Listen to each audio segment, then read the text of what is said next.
We were talking before the break about Sean Halsted, a fierce competitor who is headed back to the Paralympics. Yeah, he's on a much bigger mission to get people involved in adaptive sports. KREM 2's Danamarie McNicholl sat down with Halsted before he heads off to Pyeongchang. An accident Sean Halsted never walked away from, but far from defined him. I don't remember what happened. All I know is I ended up on the ground and shattered L1 vertebrae. After falling 40 feet from a helicopter during an Air Force training exercise, Halsted was paralyzed.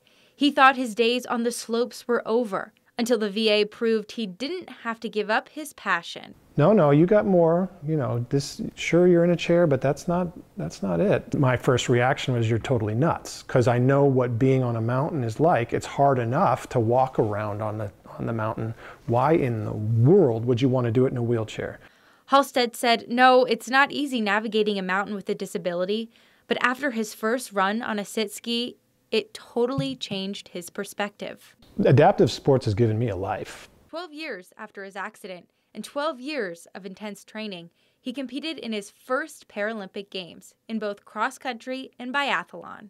The opening ceremonies in Vancouver was a moment that defined all of his training. And now I'm with a bunch of others which are like me. I go back home and I am the guy in a chair, even though I know I'm not. But it sure feels that way. Pyeongchang, ahead of him, he gears up for his third Paralympic experience. So this is my ski. This is my bucket and frame.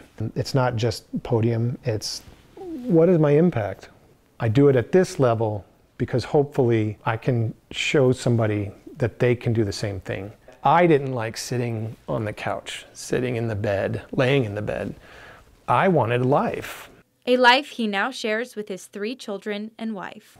Hearing their voice, go daddy, that helps motivate me. But that's just one of the little things that's attached to like the bigger thing of showing you that you're an example to somebody else. The Navy had that commercial that was like, somebody wrote a book about you. Would you want to read it? I want somebody to read, that's a cool story. I want to hear that book. That's a motivator. Danamarie McNicholl, KREM 2 News.